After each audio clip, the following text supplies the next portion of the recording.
Mukaseko papa party. Mamukaseko say Esraldo. Aiwa kunoku zvakajeka mndara kuvhunzira chirango tiri kutoziva kuti trade fair iri kubaka. Manairo aita kopulawa yo nezuro. Haikona. Tindimura na dzuro mvura. Kuratidza kublesswa kwenzvimbo kuti aiwa ZITF zvagamuchirwa. Aiwa takablesswa nezuro. Kuriseko kumbare kuriseko kuHarare. Aiwa Ambare Studios zvakajeka mwana mudhara Harare kune kamushana tiri kudziya tichifamba tichidakirwa but so far so good mudhara. Aiwa katinotenda maita basa say Esraldo rekatimbotsudura tinodzoka manje kwamuri. Ziko mukwambira chimwene kwapulani ntchito nayo. Magwera ntchito magona tani kufambidi ya dziko la Zimbabwe tichita magwedze tende pano tiri kuno kobulawayo Zimbabwe International Trade Fair 2026 rangu dzina ni Chemero KB Kanyamba Bonzo pabodzi kana papa Isape Boshongora Washington Maremera. Icho kwa muri ya Zimbabwe takachibata takachipakata tiko ku ZITF andika muri ya Zimbabwe kuri kudekedza zvakarongeka ende zvese zviriko zvokutaura kuno kwatira muri ya Zimbabwe takatochibata tiriko kuno ku muri ya Zimbabwe vatsigiri ni vacherere pachimuti samazuva ose tiri kudekedzerwa ndinaye muzukuru mukuru atisiyane kale muritani kwa naye mwayavu zvirise mama mwana wekubereka zviri kupambe wekudimba yes ndo mambozi unobva mama wakuziva zvirise kunyika nyoro yes kokwe imi munodzokera ere kuHarare zvandiri kuona kuno atina Cosmas Fakamoto patina Cosmas kungoita 2 days chete makutokulumba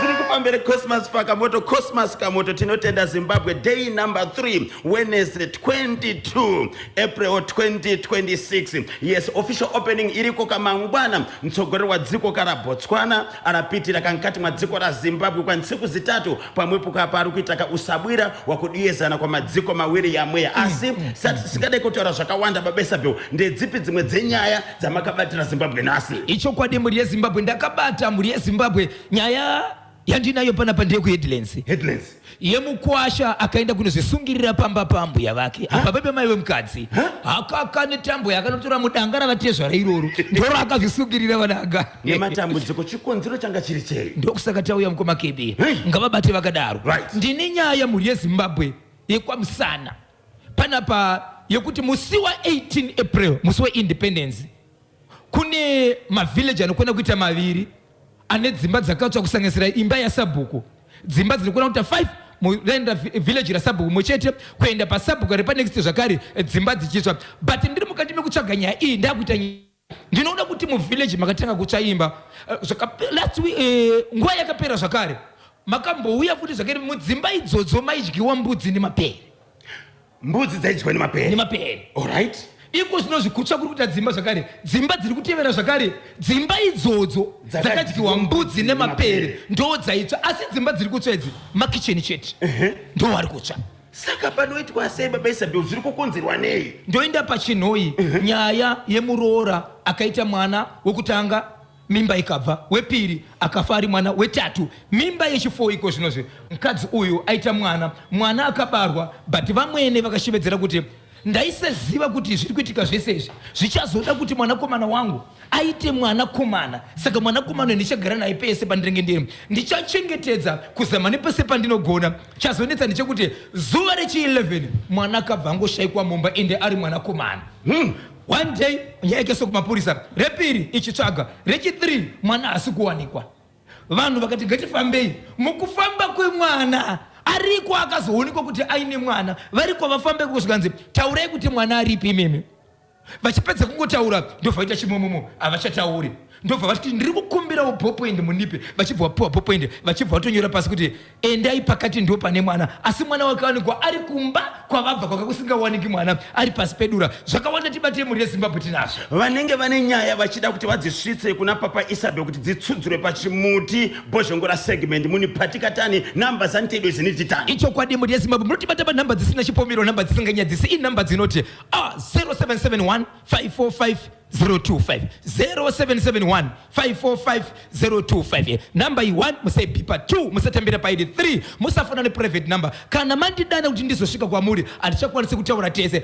asi pa number iyi kungu tingofona nokutotsudzura chete tobva tasvika panzvimbo. Mukufamba kwedu Tiri masiyaiti tiri matikitivha, tiri masiyaiti tiri matikitivha, mukufamba kwedu tiri masiyaiti tiri matikitivha, tiri masiyaiti tiri matikitivha, po rikiti bvu.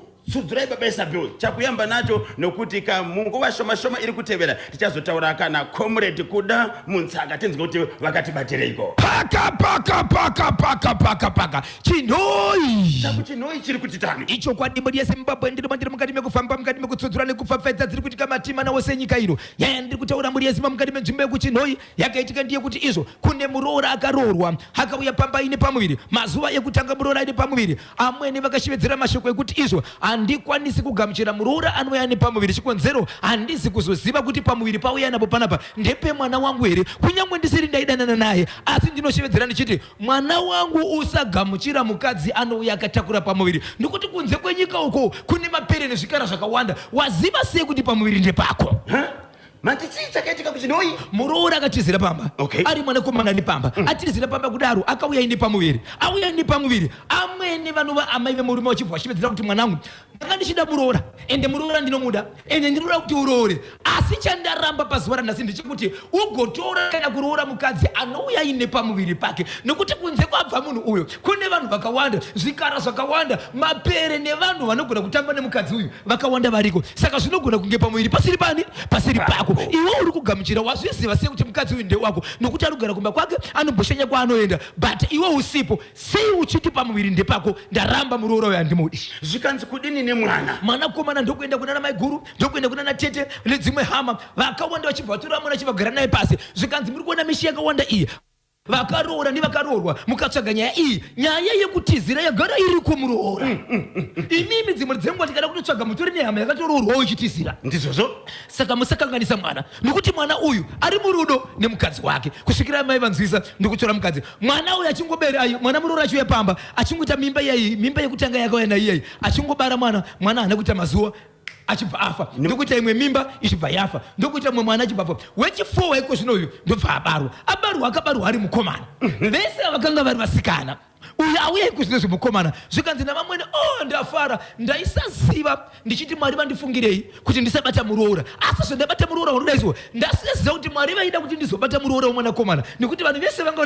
vari vanasikana nekuti pavana vese vakazvarwa dzaibva dziri nhumbu kana kuti vanhu vanga vasingadariki 5 days muri kuti vana vaishaya vana vasikana asi mukomana akazozvarwa ndiye akararama ende vaifa mimba igona kubva isati yasvika kana kuti mwana akazvarwa aisasvika 5 days so vamwene vakafara zvikanzi ndakwanisa kakubata muzukuru ende ari mwanakomana kusimbisa rudzi nedzinza so zvazvodaro mwana achibva ararama aripo agara pasina mazuva mwana achibva shayikwa haachawanikwi disappear mwana hachawanikwi nyaya yaendeswa kumapurisa nyaya yaisvika munzvimbo kuti mwana asi kuwanika but mwana hainde kure namai vake ko mwana ashayikwa sei so mwana paakashayika akanga atorwa navamweni ndopakanga vachigara nemwana vachitamba naye ndokupinda mumba vachitogara mwana akatoshedzwa muroora kuti vazoyamwisa mwana ndovane munhu wokutamba naye nekuti akataka kuchema zvide hazviite pakadhisapiya mwana uyu anga akura sei anga nemazuva mangani akati 5 days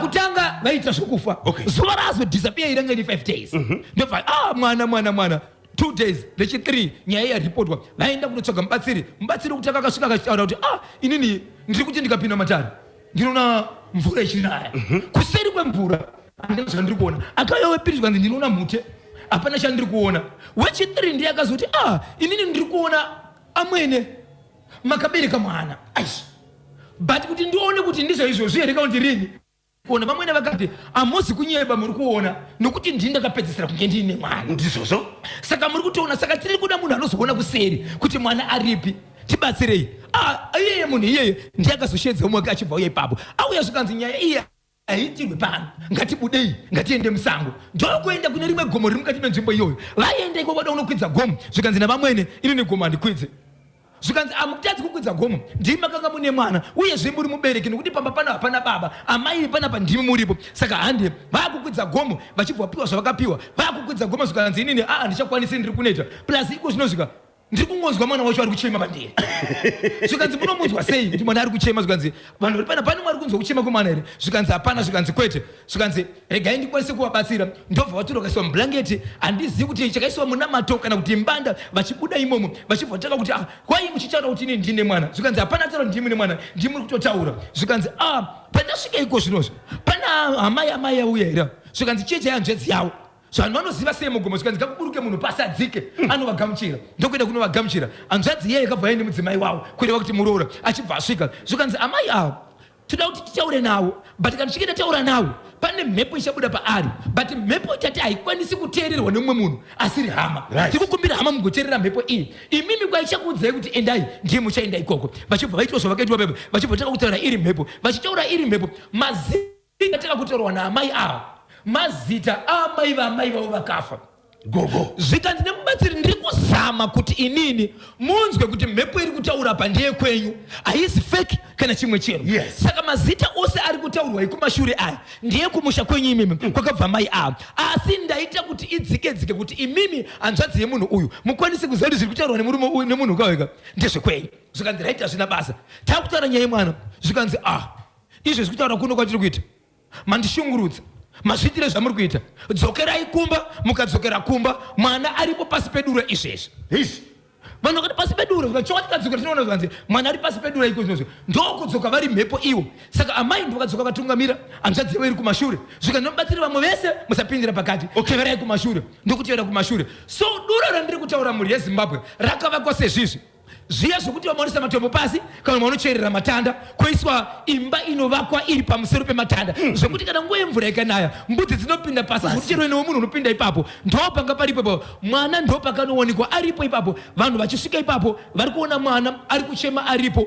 mwana unoratidza kuti akatogezwa mwana unoratidza kuti machira akanga akamuputira machira asina tsvina aichasenga ngoradzwa ipapo abva kupi ndo mashoko asina kubuda so muroora akunotora mwana anoti iye inini handikwanisi kuyamwisa mwana ndiri kutya mwana abva kupi anga ave nemazuva mangani asingawanikwe 3 days apo anga ne 5 days 3 days mwana dzakashayikwa zuva rechi3 ndingangoti 2 days rechi3 ndoro akawanikwa apo mwana mudiki mhuri yezimbabwe nguva yese ringaifana kuita sei achifanira kuyamwa zvikanzizvo handiri kuyamwa vanhu vachibva kugara pasi nemuroora akati ini handikwanisi kuyamwisa mwana wo pasina hama dzangu shevedzai hama dzangu nekuti akaroorwa imomo nokuti amai vatoziva nhoroondo yekuti taimuziva musikana uyu akatombodanana nhengi ndokusaka ndandisingadi kuti uite sei uroorwe naiye saka hama dzake chibva chashedzwa vachibva kugara pasi vakataura akati chatichaona chichaitika pamwana wedu nokuda kwokuyamwisa mwana uyu chaenderera mberi newe saka nomubatsiri no problem dambudziko ramukatondikumbira idambudziko raamai ava kuti zviri kubva pavari zvitobva pavari vadzokere kuita munhu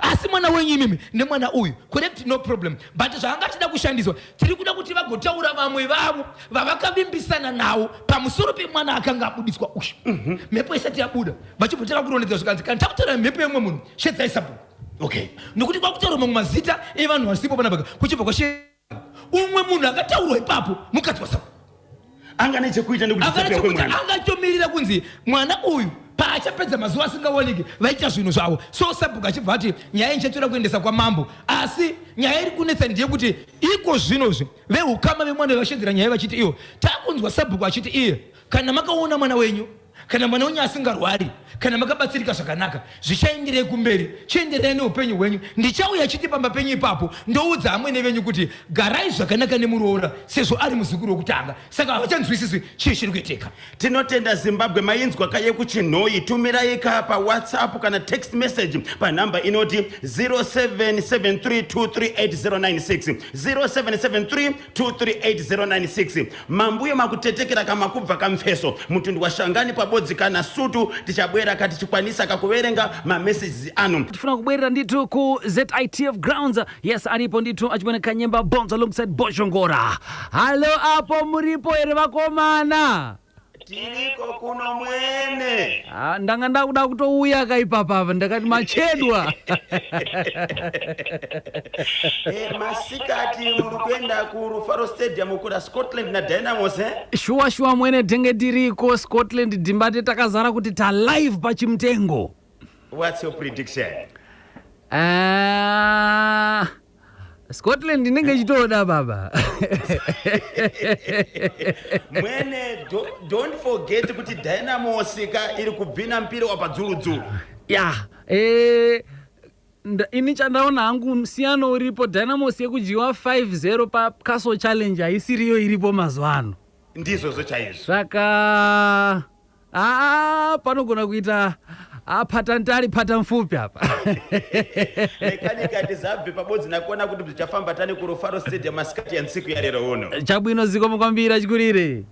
Tinotenda Zimbabwe tadzoka zvekareka koBulawayo ZITF 2026 ndichipasaka kutenda kuna Sei Ezra Kaunda nakutipasa kankonde wauti titsudzure tiri kuno machibva chatindimuriwa kana Boshongora tisati tadzokera kakumbare kuti tinzwe zvakawanda kuburikidza kane nhau muntu ndiwashangani pabodzi kana Sutu zvikanzi namukoma Brighton Murimba pabocha pamarange.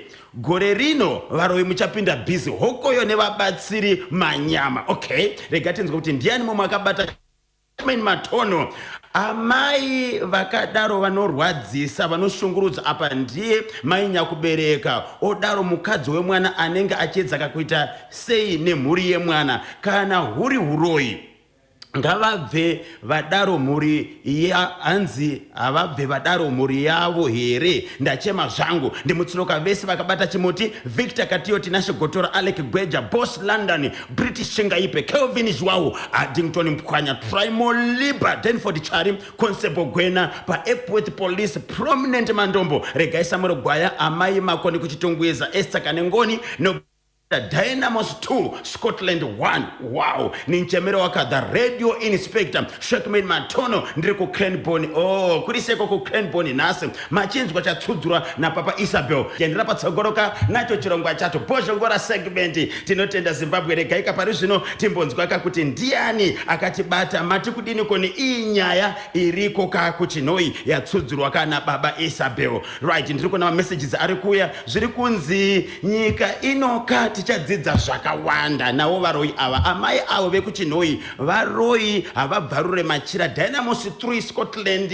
1 musandipikise please. Sando Paul Rikitibvu ipapo kune vese vakabata kachimuti mhuri yese kwaMuronya mazitezvara angu ose kwachigopwechi Hita Nyakaringa Mr. Mutambalinga Peter Zulu Dr. Kandishaya Tinashe Gotora Faraika Ujiri Alfred Mafrado madekufamba ndinonzi Mr. Kuwadzana Abel Muronya kukuwadzana Harare Baba Isabel Mr. Kuwadzana. Hey, Abel Muronya angari muchibage ari kupi kana anenge akachibata chimuti ari zii zvake anenge angori busy uchiri kumurangarira. Yes. Achiti kana afunga kunyora message yake inovhio aunza nyaya yekuchinoi pachimuti ndiani hama dzekumukadzi dzekumwana sikana. Okay, ane mwana akanga ashayikwa ndo vari kuti dambudziko ravo tinesa futi nderekuti kana nyaya ishinge yabuda inofanira kuendeswa mberi uyezve vari kutotaura nyaya yekuti isu tinoda kuti nyaya itoona yekumapurisa nekuti kana mwana ashayikwa zvinoreva kuti imhoso zvakare kuba mwana uko ndizvozvo. Sabhuku vakuvharavharawo chii nekuti paita mukadzi wavo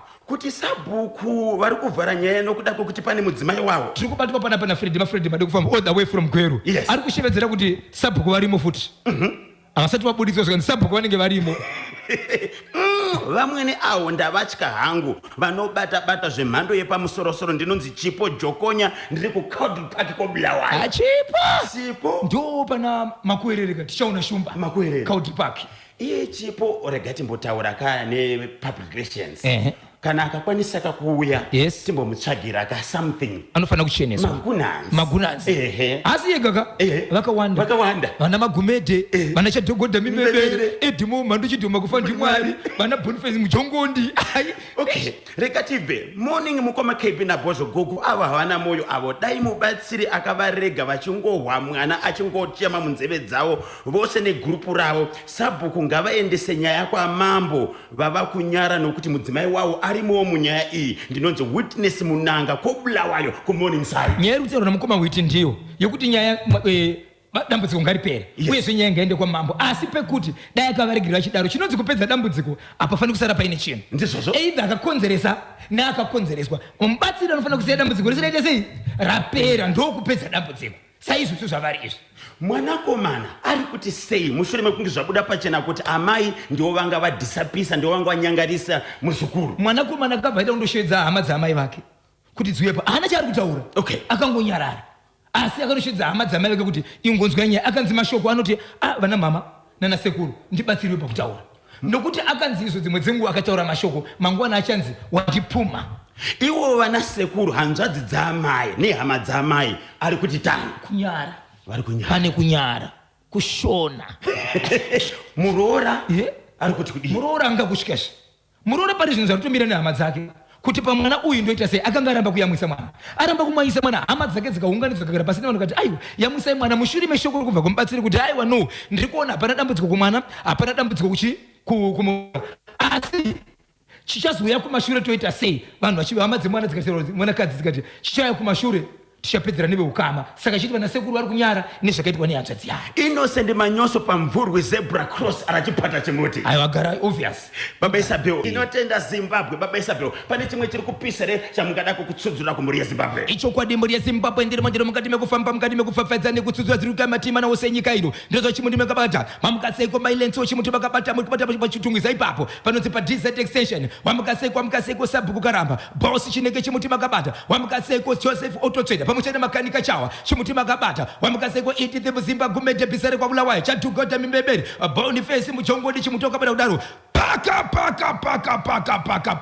ndapindira muri yeZimbabwe pa headlines Chief Makoni Chimera Farm kuni nyaya yakaitika muri yeZimbabwe yemurume akaroora mukadzi wake. Okay. Aroora mukadzi wake muri yeZimbabwe asi ndakudzigadzika kutaura nemashoko ndiye kuti murume uyu anga achigara nemukadzi uyu asi hapana chaanga akaendesa chinoratidza pachivanhu chedu kuti kana uchigara nemwana wevanhu une pfuma yaunoendesa yokuti wakunzi uri mukuasha right asangane mwana wani. Zvazodaro muri yeZimbabwe mukadzi akaenda kumba kwa mai vake, hakuna baba kumba uko, aenda kumba kwa mai vake ndokubva agara ikoko murume akazotevera mushure mekuona kuti mukadzi wangu aita mazuva atevera ikoko ambuya zvikanzi mukuasha matevera muri yenyu iripo pano mukadzi wenyu aripo pano but shoko randiri kutaura panapa nderekuti imboisaiwo mbijana muri kugara nemwana wangu mukufamba kwedu tiri masiaiti tiri matikitifa tiri masiaiti tiri matikitifa mukufamba kwedu tiri masiaiti tiri matikitifa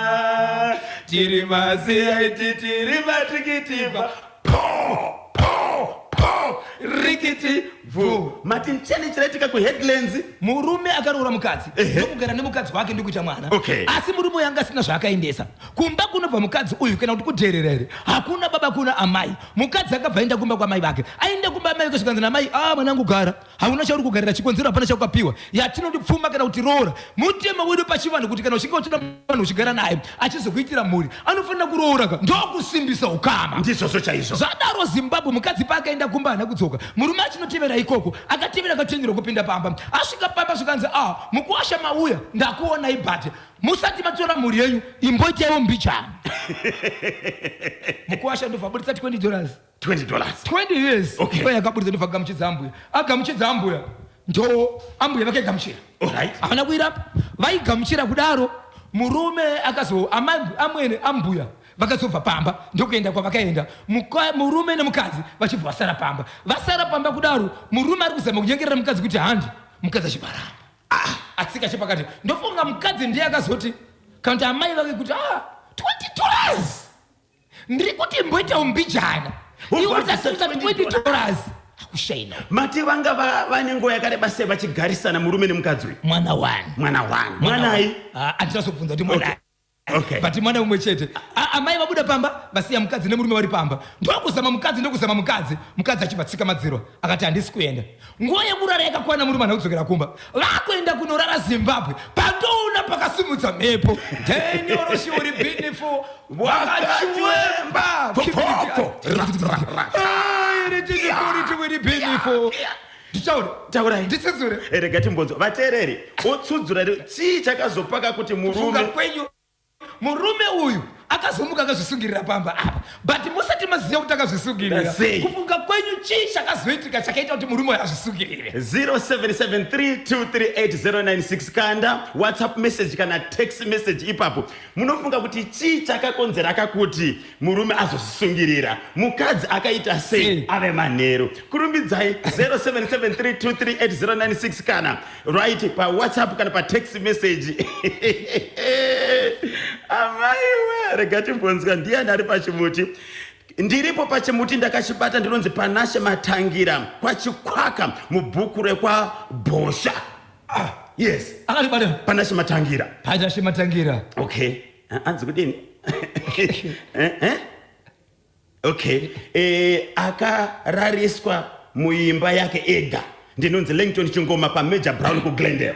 Okay. Ndo zvakakonzera regati nzwi. Okay. Akanyimwa sapatina. Ndinonzi chamunorwa chimisi kwakadzambaira.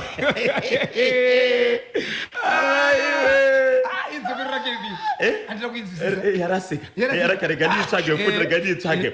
Okay. Mukadzi akaisa chihuri. Okay. Akarara pasi. Anzi mukadzi akarara akapfeka majeans. Okay. Ndo chihuri chachiri kutaura. Ndinonzi Mr Intelligence Kelvin Joao pachingoma famu kuguruwe. Papa. Hold on. Kiki. Akarariswa ega. Ndinonzi My Trace pa Rivers pa concession. Muri yeZimbabwe vateereri veNational FM vanofambidzana nesu. Mungwambiti muDaniel Roshi mukachiwemba vanenge varimo. Zvakazoitika ndezvekuti yakati yakwana nguva yekunorara murume akabva piwa imba yake ega.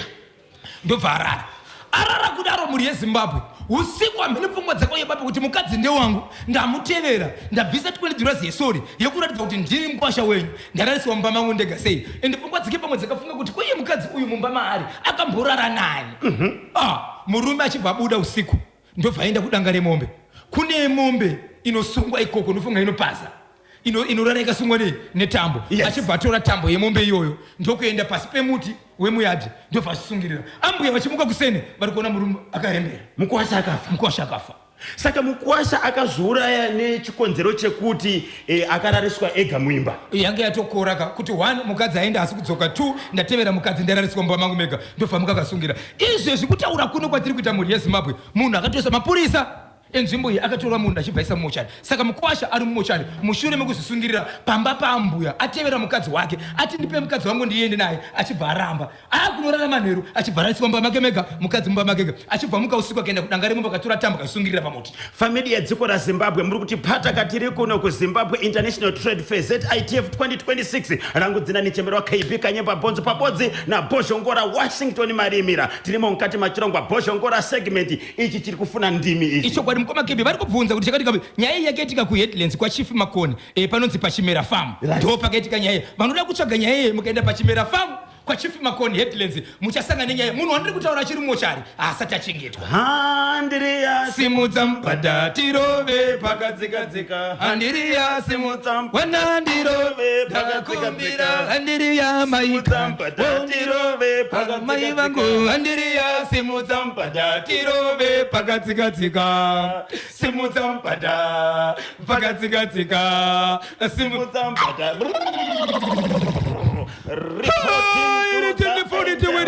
Reporting to the end.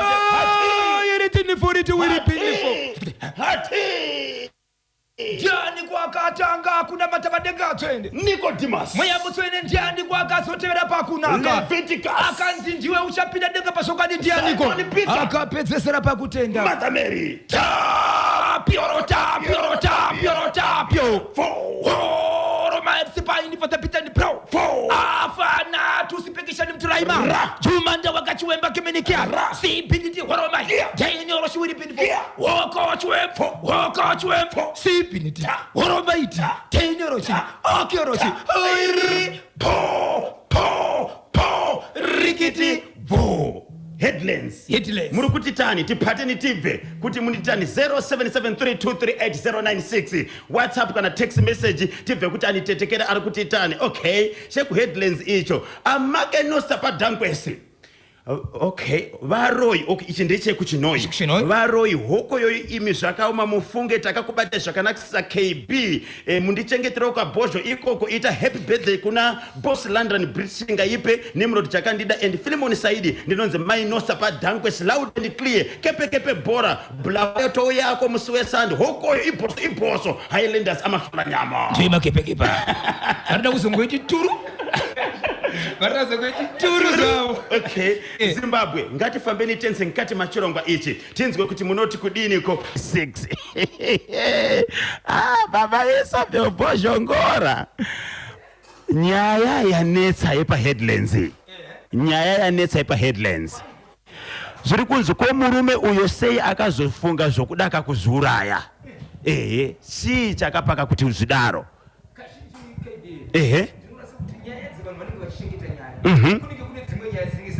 Okay. Right. Kune avo vanonoka kubata chimuti nyaya yeku headlines muchidimbu mati chii chakaitika.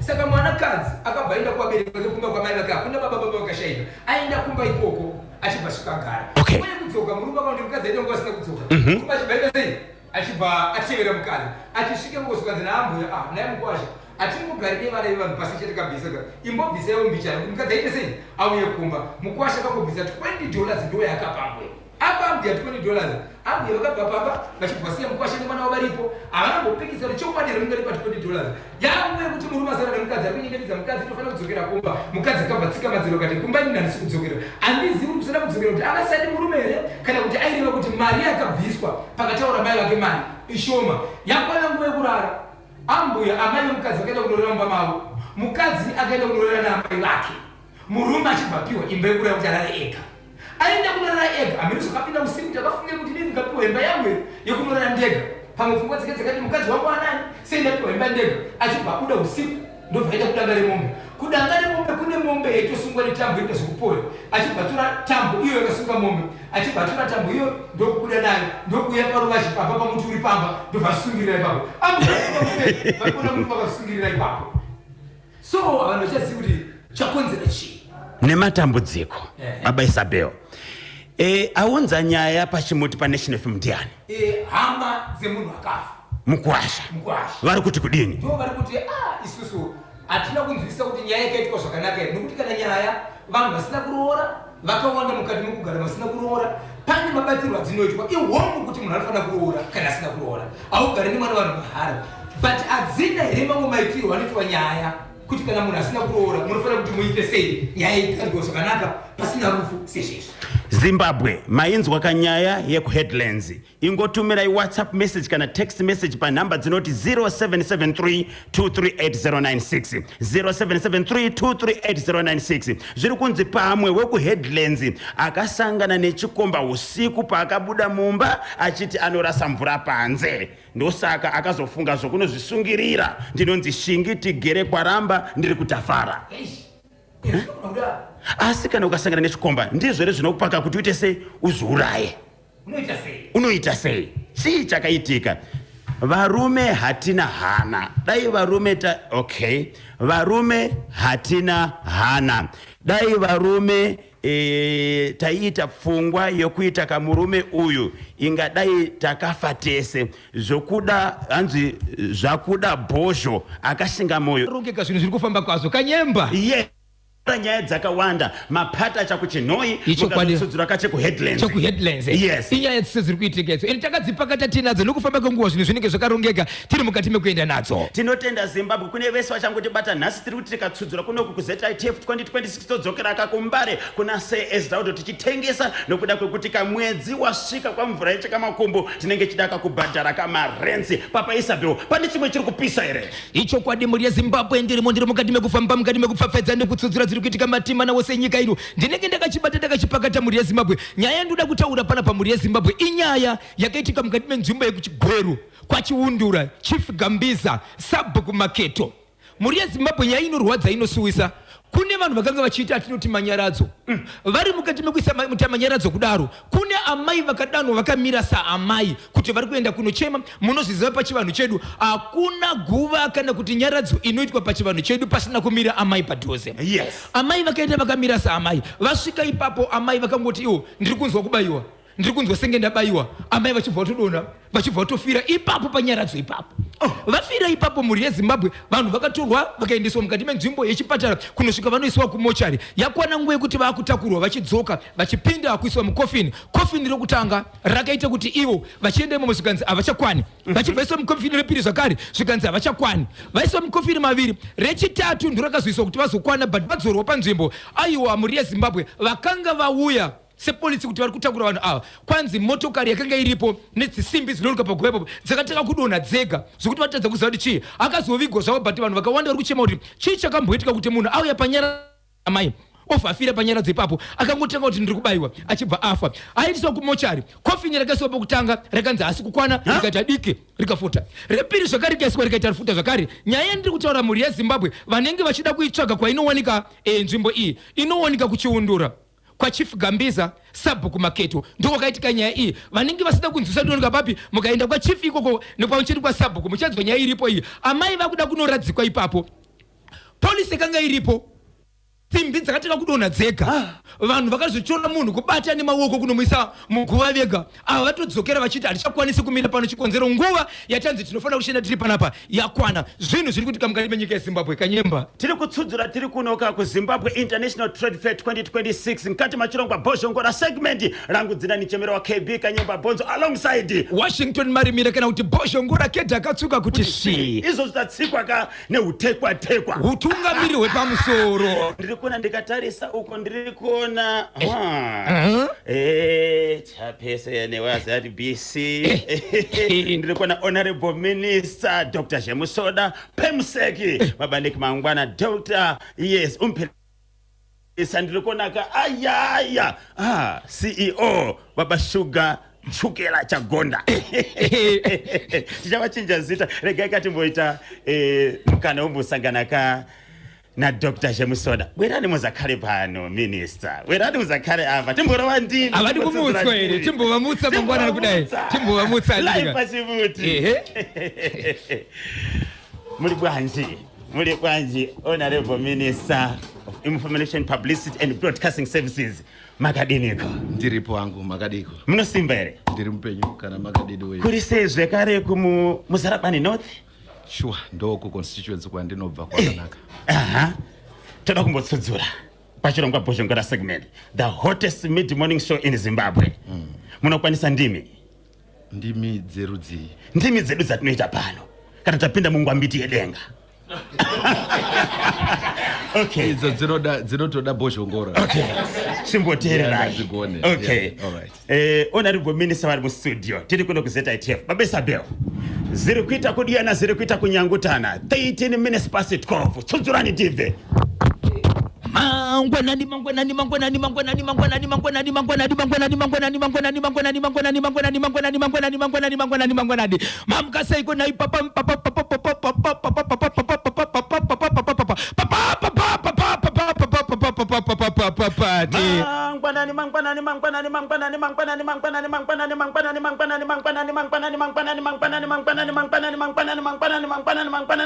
mamuka seko na Papa Isabel chokwadi muri yeZimbabwe kungobvunzira vosvangu chirango asi chokwadi chiripo muri yeZimbabwe chakuti ndiri kutozvifambira zvangu ndiri pasi pomumvuri womuzukuru wasekuru mwana ndewe kubereka vediwe ndiwe kudimba ndapota ndiwe kugowa Zimbabwe zvandiri kuona pano ndiri kuona murume akasimba kana ndichiti akasimba ndinoreva kuti akasimba chikonzero akasimba saka zvaakasimba ndinoti akasimba ane dumbu ndirakuza kuti muzukuru kuchigogomesana bjangu yes ndinhunani panzoma rovai panongo kuti rikiti vauze kuti muri kuona Munya repakanyemba border post alongside Munya repagokwe kenda munhu akatsvuka kuti si rikiti bvu ayaya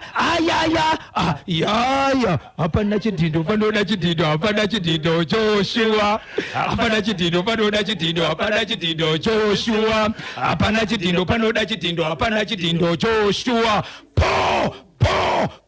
rikiti bvu Honorable Minister takuda kurova ndimi basa renyu ndirongoti mazizwa Bozhongora simuza TV piorota ande tinzwe Romain Sipaini Potapitan Pro. Jumba Kiminikiasha. See Pinity Horomaiti. Daniel Waka Chuemba. See Pinity Horomaiti. Daniel Roshi. Akio Roshi. Hurry. Rigidi. Thank you so very much. Wasimuka anza nikazukwanise ajafuka kuti wapinda mumweya ndafuka kuti wapinda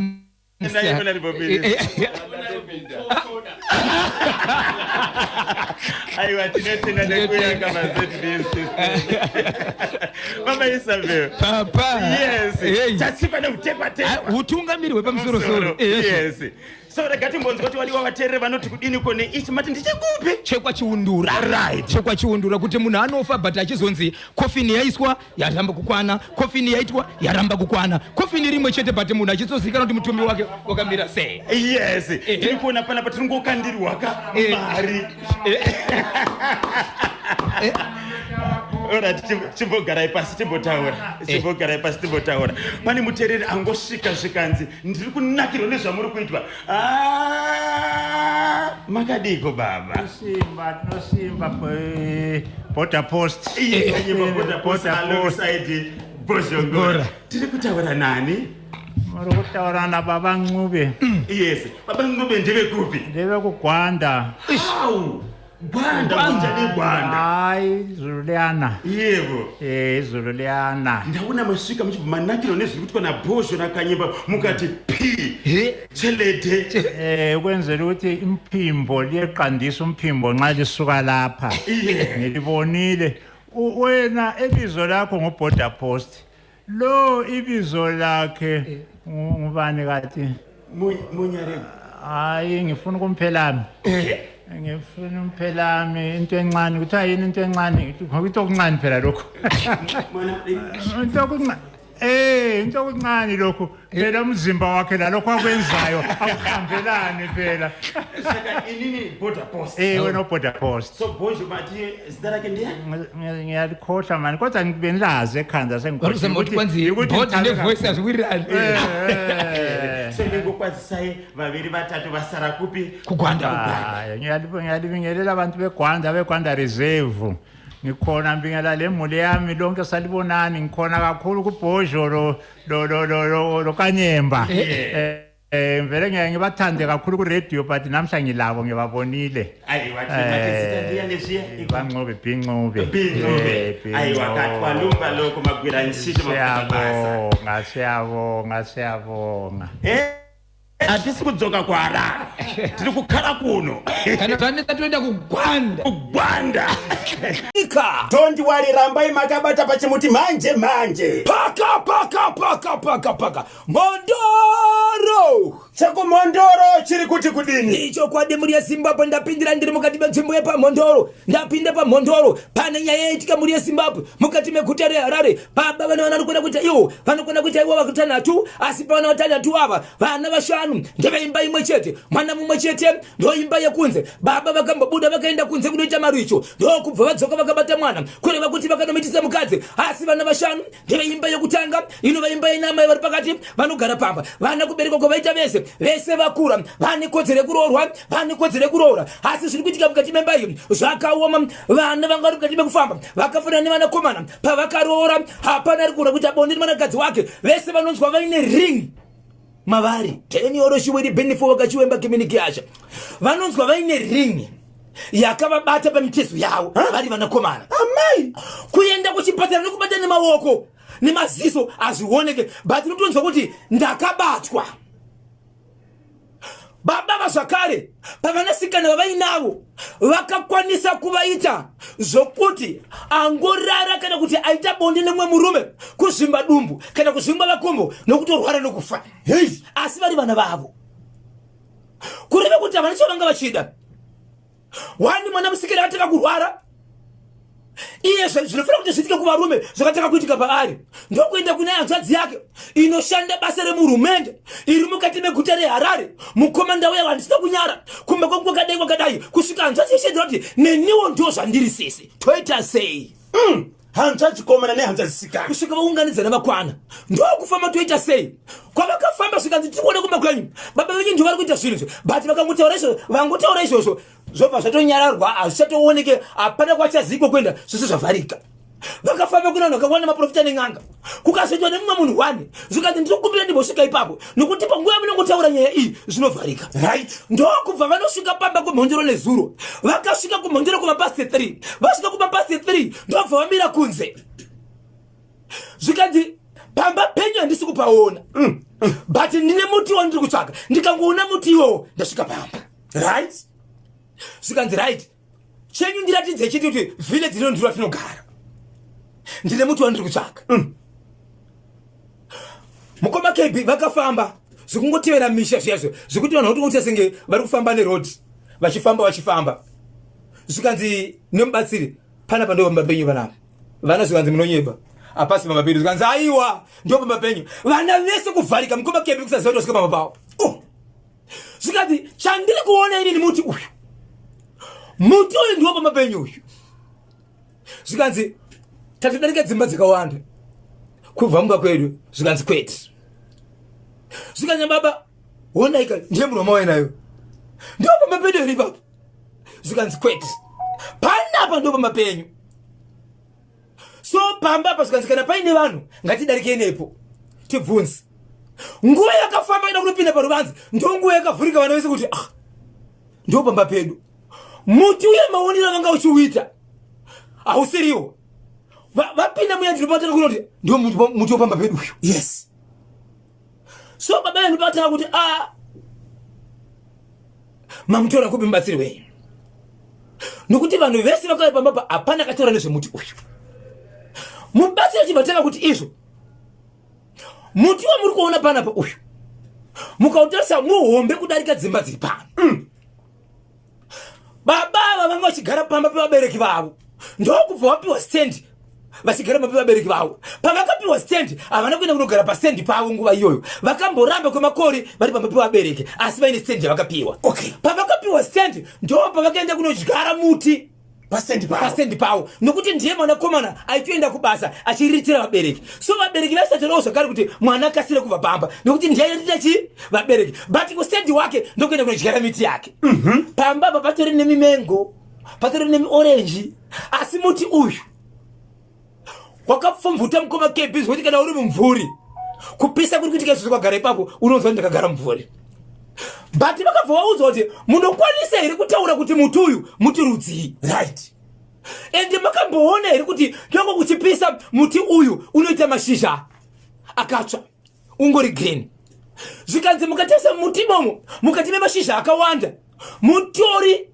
netambo dzakasungwa dzikasungirirwa pabranchi dzichirembera sokunonzi muchero wakaita sei sezvinoita mengo inobva yarembera zvinoita kana kuti maremoni anobva arembera zvikanzi mukati imomo mutori nematombo akasungirirwa akarembera sekunonzi muti wabereka but hamusi kuzviona nekuti zviri mukati muti uyu wakadyarwa nemishonga mese vana manga musati mabereko kwenu kwaisevenza baba ava ndokwakaita kuti kuvasimbise chikonzero zvechokwadi baba ava vakasimba nanhasi mukati menzvimbo inoyi kungoburuka bhazi chete vachipinda munomu munonzwa kuti kwarema imimi vana makatanga rini kufambira nyaya idzi makatanga rini kuona baba venyu amai vachivati zvikanzi ndinoti tibvunze kuna amai imimi makapedzesera kusangana nemurume wenyu rini zvikanzi murume wangu inini ane problem vakadonha kubasa vanorwara nemusana saka tatori nenguva zvikanzi kwete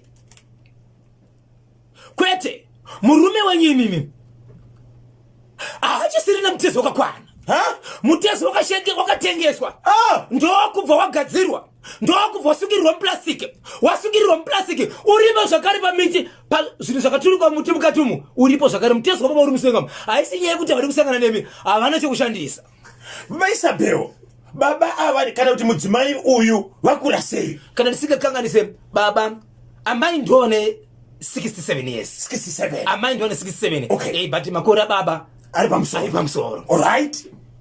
Muti gaudone. Baba vakashevedzera vakati zvimwe zvese mungaita. Fungai kuti muti ndakaudya rini. Kana mafunga mungatotema zvenyu mimengo nemu orange nema banana nezvimwe zviri panapa. But muti amuite sei? Amuteme. Mwana komana anoshanda basa remuhurumende. Akapedzisira akuti baba ndakushandisira mutemo. Zvikanzikana uri mutemo ndiyasungisa iwewe chikonzero ndionoziva mutemo. Right. Ndi babawo. Muti wangu amuteme. Baba vakashivedzerwa vamusanganisira masabhuku. Kuti muri kuda chimiti nekurwara kwevana. Zvikanzi ndinashandaramba ini. Shandaramba ndechekuti muti wangu muchero ndakadyara ini kare. Imi sabhuku munotoziva kuti sabhuku muripo nhasi imi makatowana uripo imi. Right. Sabhuku vamwe baba venyu ndivanoziva muti uyu. Wonzotemwa nhasi. Azviti. So pakazoitwa nyaya yekutonga vanhu vega. Ndokubva mudhara arambira pamuti akati pana pandibvi. Mudhara aita singarupinda muchimbuzi. Mudhara ndobva kwira muti. But muti wacho mukaona zvauri. Wakareba kubva pasi nepanotengera mabranches. Mudhara ndokujambira. Mudhara ndokwira muti. Zvikanzi kana mada kutema muti motouraya zvisineni. Temai muti udoni. Baba Isabel muti wamuri kutaura nezvawo muti rudziko. No ini ndotobvunza kuti zita unonzi chimutika. Hapana kachikwanisa kutaura zita remuti uyu. But muti wakanaka. Muti une mashizha green. Une mumvuri. Vana chaunobereka hapana. But watozoonekwa wadona kuti une matombo akasungirirwa sezvibereko. Neplastic paper yeblack yatozoonekwa kuti ine mafufa anoratidza kuti ndiwo mutezo wababa wakashandiswa ndokubva wapiswa ndokubva wasungirirwa muti That's why mumba maamai mangamusira zvinoitika. Muti uyu wadone baba vakabviswa mumuti zvenharo ndokubva vadzika. Mwana koma ndakakwira muti imomo zvokuti paifana kuita makova maviri ekudonha kwababa nemwana vachirwisana vari mumuti kuti mudhara ngaidzike. Kusvikira mudhara adzika zvakanaka mwana akadzika. Baba vakasungwa dzatinoti mbira dzakondo. Vachiti ndichibva mukusunga panapa ndiri kuenda kumapurisa kunoita sei? Kunoripota. Ndokuti zvamuri kuita pamba pangu hazvisirizvo. Vana vakashevedzera kuti nesiwo ticharipota kuti matishungurudza. Baba Isabel. Hapana mwana rugarika. Muti zvikanzizvo mukoma KB vanhu kana vane chinovanetsa hakuna chinonzi chinorema. Muti wakanzi usura kutemwa. Muti unoda kugoborwa. Mashoko andiri kutaura vagari vekumondoro pamba paitika zvinhu izvi pane gomba mukoma KB rekuti nguwa mvura ikanaya risina kuvharwa panokonzeresa nokuti muti wacherwa kubva pasi. Ende muti mukuru kana uchigoborwa hautangirwa panzvimbo unotangirwa kure kuti gomba ridzike pasi. Muti wacherwa zvokuti izvo kana kicheni iri padhuze yaendwa nemavhu kana gomba rasvika padhuze kusvikira muti wadonha. Muti kuti udonhwe paita vamwe wakwira pamusoro usati wachirwa zvakadzika ukaisiwa tambo kuti uonekwe saidhi rekudonhera usadonhera dzimba kusvikira muti wadonha. Asi nyaya ndiri kutaura pano mhuri yaZimbabwe ndiye kuti kunzvimbo kwandiri kutaurako kune nhamo ndati kune matambudziko. Baba avaendeswa kumochari nhasi kudonha kwemuti ndokufa kwaita baba. Zvaitika nguva iyi. Zvaitika usiku wanhasi asi nyaya yakatanga nezviri kumapasi 3 masikati. Muti wakadonhedzwa kuma 11 manheru. Kwaite kuti kufa kwaita babava padonhedzwa muti wakadonhera. Vakasungwa mbira dzakondo vari uko muti uchidonhwa uko baba chichaka kubova kurutsa nekuchaya baba ndiye sarai. Vachitakura munhu kuhospital vachikuda confirma kuti munhu asiya afa. Izvozvo baba uri kumochari. Saka baba upenyu hwavo wanga wakabatwa nemuti. Ndofunga baba ndosaka vangasingati muti uite sei utemwe. Ende vapupura kuti pana patakauya vashandiri vakawanda. Ende mukadzi akataura kuti pana vashandiri vakawanda. But hakuna mhotera nezvemuti. Ndokusaka ndangonyararene. Ende amai vazotaura vachiti ivo pachavo mumba vane nzvimbo dzavasingatenderwi kubata. Kuti pakati zvikanzi izvo zvikufa kwaita murume wangu handizivi kuti kana mukatipinda mamurongedzwe ndinoda vazukuru nasawira nokuti mumba umu magara mune mandisingabati. Achatanza kuti kana muchinge mazobatwa munei. So mubatsiri akatsvagwa aenda kumondoro kunobatsira kamuri iyi ari kuti baba ava kubudikidza nemuti wazodonhedzwa uyu ndizvo here zvaikonzera kuti vana ava vashayiwe rugare mudzimba. Kwanzi ndopanga ndoyanga iri simbe zive kana vakabuda usiku vanoenda pasi pemuti uyu ndopavaita zvinhu zvavo uye zvonzi usiku wachona vaitombokwira kutenderera nekutenderera vari mumuti momo vachibata ari matombo. Vachibata vari mutimu vachidzika pasi. Asi zvawanga uri muti mukoma KB kana munhu wese asvika ipapo aitofarira kuti kare kwagara pasi pemutiwo waisada kusimuka nemumvuri waisada kusimuka pane mumvuri wakanaka hauna shisha hauna chirimo apana une shisha mati mimi vanakomana pawanga wachisangana kane madzimai chichaitika pavari pachawo vanonzwasengi vane ringi iri pavari vanotonzwa kuti vakabatwa mutezo right izvezvizvi ndikatsinzinya maziso angu ndikabatwa ruoko saka kuti nedheke ndakaraunda ruoko ndinongozvinzwa kufira kuti pane chinhu chakandisunga ruoko right ndo zvainzwa vana pavari ko vanasikana vantu vaingoti vakasangana nevanhu vaizvimba matumbu vachiita senga vanozvimba makumbo kuita sekunonzi beyond deep down beyond deep down beyond deep down yemeni wo waroya wanapiro mumba iwe skisini minutes past 11 ndopafika nthawe pale manje ndiri kuonaka baba Mukwashe managing director pamwe kachuya icho kwadi muri yeZimbabwe ndiri mukati mekupfapfaidza mukati mekutsutsura zviri kuitika matima nawose nyika ino muri yeZimbabwe ndiri kutaura pano paka Mutoko Makaha beyond deep down beyond deep down beyond deep down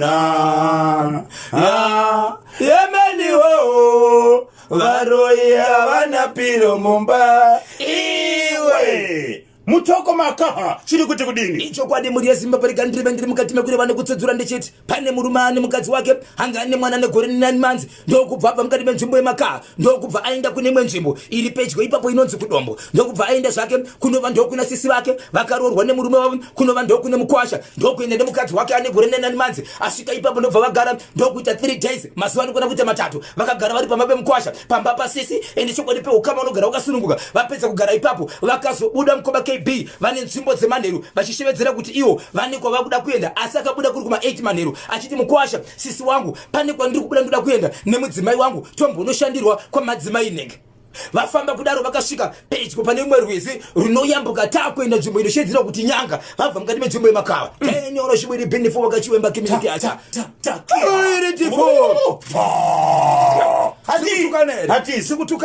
saka ndiite sei icho kwadi muri yeZimbabwe murume abuda kumanheru vanhu vaenda kudaro zvakaitika ndezvekuti vafamba kudaro vasvika mukati merwizi rinobatanidza nzvimbo yeMakaha kusanganisira nzvimbo inoshedzera kuti nyanga ndo pakasvika ipapo vanhu vanotaura vachiti ivo vainzwa munhu ari mukati mekuchema vanhu vasinganzwisisi kuti wanga va usiku asi kudaro zvaitika kudaro murume uyu akarova mukadzi kusvikira afa ndokusiya ari mukati pedyo nerwizi aona kuti mukadzi afa mwana akagara pasaiti kuseni kuma past 5 dzekuseni past 4 past 5 variko kumusha vanhu vanomuka vachienda kumabasa avo kuenda kumaminda vamwe vanotsvaga mombe dzavo zvinoda kuita sei vari mukati mekufamba mumwe murume ndobva ona kuti kamwana kaka anga kabatiswa pane zvimwe zvigubhu zvinopiwa vana zvekuti kana imwe nemukaka kana maheu kana ngachingoma kakabata zvako kamwana akasi kutoziva kuti amai vaita sei vafa kamwana kanani ndobva aona achingoti fambei kusvika padhuze ari kuona pane mukadzi akarara ahana kana hembe ari marisechi murume uyu ndokumhanya kuenda kwaSabhuku but nguva yekuenda kwaSabhuku anga asiri 1 vamwe vakasara vakaita senguti vakatarisa paipe asi pavaitarisa vaona kuti kune munhu ari kufamba uyu ari kure uyu but munhu ari kufamba achicheuka ndobva vavanda right murume pakamhanya kwaSabhuku ndokunouya nevamwe ndokumhanya kusvika bebe vari kuona pane mwana saka vasati vasvika ipapo murume achibva asvika ndobva atora mwana uye anga achifamba Johanda uye achibva atora mwana nguva yakanguti achisimudza mwana vanhu vaivanga vakavandira ndokutanga kutaura nanaSabhuku vavepo iye achibvona kuti panapa ndaonekwa ndokutanga kufamba achienda kune vanhu zvikanzi makadii zvenyu zvikanzi ndiri kutsvaga mukadzi wangu zvandiri kumutsvaga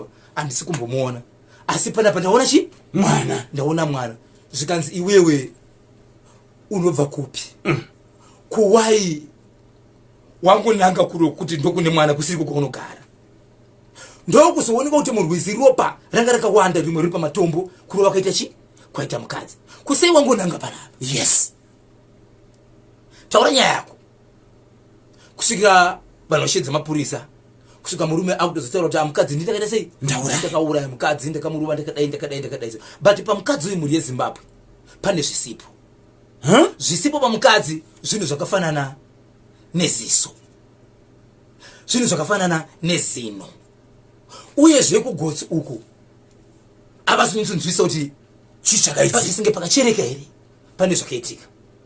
So murume uyu akatirwa mapurisa. Mapurisa murume wa murume uyu vamirira izvi kuti mukadzi uyu aendisiwe kupostmortem. Vachimubvunza pane here zvakataura chikonzero chakapa chakaurayira mudzimai wake, ende ari mukati mekutaura akazotaura panzvimbo yemukwasha wake kunova ndo kwakapedzisira kubva nemukadzi uyu. Mukwasha achishedwa achisvika ipapo akangoti baba makauraya munhu kemu nekuti makabuda manheru zuro muchiti imimi ndiri kutora madhamu toramboita sei toda kumbonobatsirwa vanhu sungai munhu wakomana ndo vakauraya mwana achibva kutora zvokuti kana pane zvimwe zvakataura maybe akazokwanisa kunotaura aine mapurisa vanhu mutemo. Saka vanhu iko ndozvamirira kuti boita sei, asi chokwadi chakazara munhu akaita sei akafa. Ene nzvimbo yemakaya ndiri kutaura yafa vanhu pamazuva anokuita 7 days pafa vanhu vaviri. Mushure zvakare memukomana akarohwa nevakomana makorokoza painge pashayika foni inoita $10 vakamurova kumapasi 8 dzemanheru. Vamwe vakamuchengeta kusanganisa muridzi wefoni akanga aripo ipapo ndokumuchengeta pamakomba avo. Vamwe muridzi wefoni muridzi wefoni achibva aenda kumba achiti mangwana makuseni chatora munhu uyu toenda naye kupi kumapurisa. But mukatase pavakomana vanokorokoza pane mvura inosefwa nemadhaka yekuti inenge ichiendesa madhaka kwawo achipinda mugomba imomo ndo mainyikwa mudhaka iroro. Saka mangwana makuseni vamwe vachiti takuenda manje kuti tinobata mukomana wewe tichimuendesa kumapurisa, vari kuona mukomana akafa kudhara vakatonga vega. Mapurisa kutaura kuno kwatiri kuita ane vanhu vakatobata. Pavanhu vakabatwa ipapo yaendeswa kuchivanhu kunda kutungamiriri akazosvika tuchida kuti pane mombe dziri kudiwa dzinogona kusvika 22 kana kuti 18 sikakanganise, asi pane zvinhu zvekuti mukomana uyu awanikwa chavigwa pakabudiswa mombe dzinokona kuita izo 13 10 plus 3 gumi nenhatu plus $2,000 US kuti mutumbi uradzikwe. Asi vanhu ava vari mumaoko emapurisa. Baba Isabel, inga tinotaura wani kuti kana wakanganisirwa rega kutonga wega. Kana dai vakaona kuti foni yashayikwa iri worth $10 vakadi kutora munhu wavaifungidzira kuti ndiye ane chekuita nekushayikwa kwefoni vakaenda naye kumapurisa. Mapurisa vakatsvakurudza vakamubvunzisisa munhu uyu kana akawanikwa ane mhosva akabatwa. Tarisai muone manje pakaipa mukomekeri tagara tichitaura nenyaya yedomestic violence GBV. Kana wakanganisirwa kana waona kuti amusi kunzwanana nemudzimai wako, tsvaga vanhu vanoita sei vanokubatsira. Kana wabatwa nehasha suduruka, enda kure wozodzoka kana hasha dzaita sei dzasirira. Tinotaura wani, tsvagai mapurisa, vakuru venharaunda, vekumachechi vanokubatsirai kana musiri kunzwanana mumba. Tarisai muone murume uyu chii chakaurayira mudzimai. Regai tatinzwa kuti mapurisa tsvakurudzo yavari kuita vachabuda nenyaya yokuti kudini. 11 minutes to 11 ndo pafika nthawe pali manje tibaka kudiura bata tichibva kano kanyumbo kuchokera kuna muzo 7 asambeni. Vaipa vana vavo mushonga pamwe chete nevana muvillage kuti vaite mushonga yekufugara naye muhomwe uyezve kusendeka kuita nyoka uchipinda mudzimba vachinoba kana vava vouya nezvinhu kumba kwamai. 1 pakazobatwa mushure mekunge mwana mwataura kuti mushonga iyi takapiwa asi nemwana weko ikabuda nyaya yabuda kumba kwamai ava kwakawanika mafoni yainyorosha kwakawanikwa bhegi rahembe sibni kwakawanikwa mutoriro hospidoriti kwakuwanika mabhandiri deniorosh zvakawanika mumba. Vabatwa vakazoenda kumapurisa. Zvaenda kumapurisa pakanzi kukoti pekutanga baba nemumwe mwana akapiwa mushonga vakaenda kukoti nenyaya yekunzizo vaitonzi ivo vane mhosva yavainawo yokuti vakazosvika pakumboshanda kumbotonga vega zvikanzi mune mhosva, asi amai vanoenda kukoti. Asi nezuro amai vakazotora kunzi vane mhosva yekushandisa vana mabasa asina kunaka. So nyaya yakumapurisa yamirirwa date rokunzirira kukoti. Kana ndisikakanga dzimwe dzenguva nhasi kana kuti mangwana nyaya iri kupinda mukoti. Baba Isabel, muri kuti amai vaishandisa mushonga, vaipa vana vavo mushonga nevamwe vana vasiri vavo. vachienda kundoba vachishandisa mushonga, mwana wavo ndiye ainzi sanduka kuita nyoka. Nguwa yese mwana ngasingaoneki, mwana akazoonekwa izvo zvifuti mushure mokuoneka kwavo ndo pakabvuma kuti chokwadi zvaitika. Vaiti vakasvika mwana wa baba vamwe vasiri vaamai avo akubvunzwa noti ndichitaura naye tine mushonga wataisa muhomwe, tikafamba tikasvika padhoremba hatibi usiku tinoba masikati, tikasvika tinomwaya bute, tamwaya bute mwana wavo mukomana ndiye anopinda mumba, apinda mumba osoneka kuti anyoka, otora zvinhu wobva abuda zvakare panze, wofamba masikati machena vachitinoziya kuba avadi usiku vanoba masikati. Saka izvozvi amai ava vakasungwa, vari kumapurisa, nyaya yavo haisati yatongwa. Ndaiti nhasi kaundi mangwana ndo pane koti. Hey, regai tizonzwa kuti dare rinoti kudini kubudikidza nenyaya yamai ava. Manzwa kamuri yeZimbabwe kuti ndo payasvika nyaya. Murume uyo wekupfeka zvipfeko zvemukati zvinogona kuita 5 kana kuti 6, zvinogona iri mhiko yechinamato chavo neavo vakazoenda neshoko rokuti hama yenyu tinayo ndinonzi Tibas padomboshava Mverechena. Vakaenda neshoko rokuti hama yenyu yamuri kutsvaga mutumbi wacho wawanikwa uri kumotswari.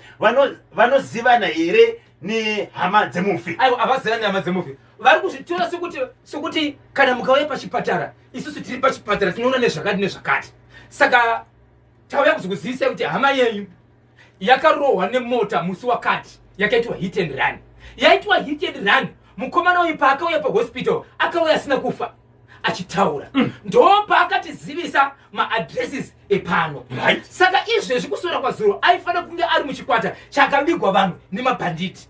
Ndo patakazoona mapepa neinformation iyi tikaziva kuti regai tinotsvaga hama dzacho, ndokusaka tauya pano. Vanhu ivavo pakaendwa kuchipatara, pakaendwa pahospital, vakunobvunza information yekuti tavinge hama yedu iri kunzi iri kumochari. Ichokwadi hama yakawanikwa mumochari, asi mumochari umu iri kuwanikwa iri mubhegi yakakanganisika yakaora. Handei makadzi kuti ataure kuti munhu uyu paakapinda muchipatara akapinda musi wakati hapana, aive muwadhi ipi hapana, airwara chirwere chipi hapana, asi bhegi ukutizve akapinda mumochari achibva muwadhi ipi hapana. Panguri nebepa rekubhadhara kwemabhills ekuti munhu akapinda muchipatara rakanyorwa risina zita rakanzi unknown. Pakaipa. Ende vanhu ivavo vakauya vachitaura vachiti munhu wenyu ari kuchipatara, pachipatara izvozvo havazi kuonekwa. Vakada kubvunza totangira vave kubvunza nonzi enda apa hapana pari kukwanisa kuita. Nokuti kana munhu uyu akatsikwa akakuvara patsaona, akakwanisa kutaura, aifanira kutaura kuti inini hama yangu ndibozongora, namba dzake ndeidzi, mufonere mumudze kuti ndakuvara ndiri kunoku kuchipatara. Hama dzakanyemba dzobva dzauya dzichimuona kuchipatara. Handiti ichokwadi? Kana akakwanisa kutaura vakadii kufonera hama dzake? Ende zvakaitika musi wa8 August vanhu vakazouya kusona kwazuro vachitaura nyaya iyi. Nguva yese iyi vanga vari kupi? Kanyemba naBhozha vabereki vemwana wekurumwa avo vakaitwa go back to sender vakamborambirei kubatsira pakutanga. Ndinonzi mai Ngazima ndiri kuWarren Park D. Then imwe message iri kuya panapa, Kanyemba naBhozha mwana wekuruma mumwe mwana uyo hana kumborumwa nembwa right ine chimbwa mupengo here right. Baba Isabel pane mashupa mamwe anagamuchira manje mukoma kepi andaona anofadza ndiye kuti izvo vane mwana akarumwa vari kuti ivo vakwanisa kutaura nevabereki vane mwana ari kurwara panguva ino kuti isu takakwanisa kubatsirwa kuti mwana wedu aite zviri nani, takabatsirwa nanhingi nanhingi. Sinzi mwana wenyu akurwarawo amene kuti munogona here kuenda kunobatsirwa kurekaita sei kwatakabatsirwa, uchinzi mwana uyu anogona zvakare kuenda kuti akabatsira izvi kana kuti honzeresi here kana kuti ndiye mubatsiri hatizivi. So ndofunga mwana uyu anogona kuenda zvakare kumunhu uya akanga achidzambira uya right kuita kuti anobatsirwa. But mazino ayo akaguruka, mazino akabva anokwana kuita 5. Kubatsirwa kwemukoma kepi hakusi kudzorera mazino, kubatsirwa kuti kana uri urwere usarambe uchienderera mberi apore, because mwana anogona kuramba achibva mazino. pakaipa. Regai tinzwe kuti dare rinoti kudini. Iwe Kanyemba, mufana wokuruma uyo, musatanisi chaiye, muroi uyo, anoda kuisirwa, anoda kuiswa mukati, ze 7 days chete. Ndinonzi Mr. Desire Chikwedeza all the way from Bakasa, BBC. Muri yeZimbabwe, nditendere parishona timbopinda muchitoro, ndine vesawira vedu. Pane mumwe afona pana gati kutora ka live tiri ko Bulawayo. Hello pa National FM.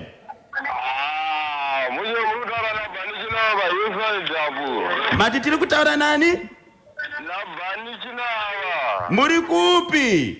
Ndiri Harare pa Hillside apo. Muri kupi? Hillside. Ko Bulawayo. Harare. Oh, Hillside Harare. Okay, tibatsire itinzwe. Icho pa headless yatongozi mumusha iyo. Ingozi ere. Yatongoza yadona namwe mukwasha. But izozo kuti mukwasha akarariswa muimba yake ega ndo zvakamupa kuti azura ere. Izo zile zatoa mhepo zacho izi. Saka veukama vanofanira kuita sei pakadaro? Pangava vanototsvaga tsvagurudzo chati chii chakakonzeresa zvidaro. Okay. Gandikomukisa vaviri vatatu. Sudzura itinzwe mukoma wedu. Gandikomukisa mudzimai wangu Miriam mukapunza pazambezi kumandarweni apo. Ehe. Ndozoka pakacheza panambo yavangu mai kapunza ipapo. He? Ndobva ndati patabix pana mai guru wangu vanonzi Barbara akapunza. Right.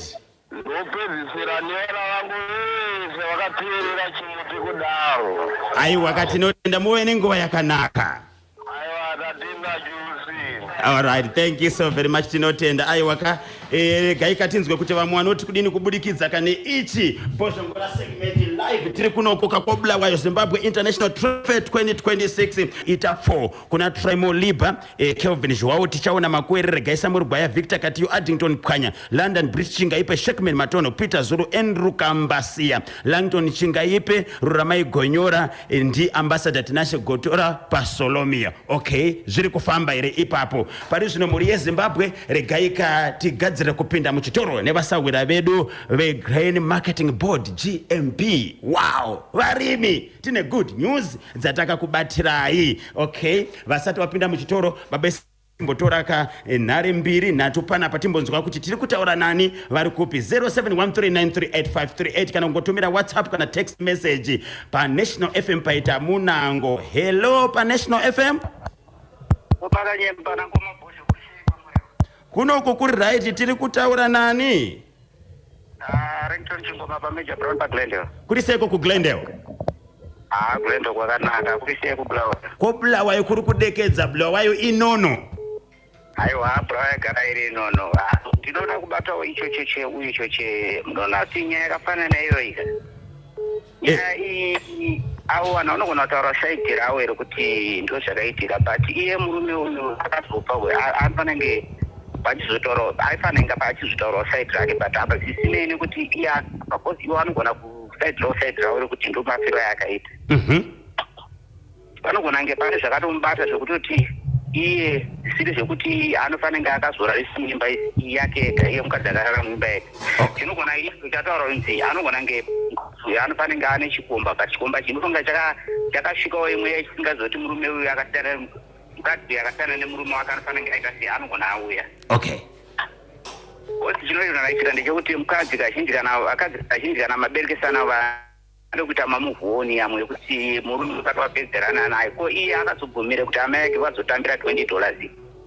Kana achizoti iye haachada nezvemurume kosi danga akatoramba kuti amai musatambira $20 murume handichatodi ndane mumwe murume. Saka ndo zvimwe zvekuti murume uyo zvinogona zvakamurwadza but paidawo saiti rokuti murume uyo akafa wozotaura kunzi aitaura saiti rake kuti siye akazofa. Okay. Bhozi but kana pane zvakatoitika pamba ipapo pachagarika murume uyo hachamuka chipoko pamba ipapo. Kuti anogona kumuka chipoko? Anogona kumuka chipoko Kanyemba kosi panofipapa pekuti munhu akazvisungirira panobva pamanzi panofanira kunge pachitochenesa panobatsirwa pachenese pambapa kode kupasiya so anodzoka murume uyu. Aiwa tinotenda regai tinzwe kuti vamwe vanoti kudini ngomutsai vaviri vatatu mukoma. Ndoda musagara wakameja Brown ndomutawagara pamazvisi class wese wakabata chimuti slice Darington Bochora nare Gweja ndozoti Kevin Joao netimu rese akabata chimuti nowatimu rangori kwaula famu maita basa ngoma kanyema tinotenda maita basa yes paglendo chakabatwa chimuti kuti dzvi regai katidzosereka chimuti kuMbare Studios tinotenda mapata basa kaZimbabwe tosangana mangwana magwira ntchito ndithu achimene Kanyemba Bonzo alongside Boshongora mawamva live kuchokera kumeneko ku ZITF grounds namba akucheza ndithu ndi nduna yankhani zakuulutsidwa ndithu Minister of Information and Broadcasting Services Honorable Dr. Jemu Soda mawanzo ere vachirowa ndimi vachiti 4 yes ndiponso kwena ndi Deputy Minister wathu ndithu Dr. Omar Rupi ndamvaso ndithu Chief Executive Officer wa ZBC ndithu Bambo Sugar Chukela Chagonda nawonso analipo andononzi kutekwa unozoti wakangopfuro usonepa office muchita basa unokonza kuti aiwaka zvakanaka vanga vapinda mungwambiti yedenga zvakanaka so tadzokera kuMbare Studios na say is round 20 minutes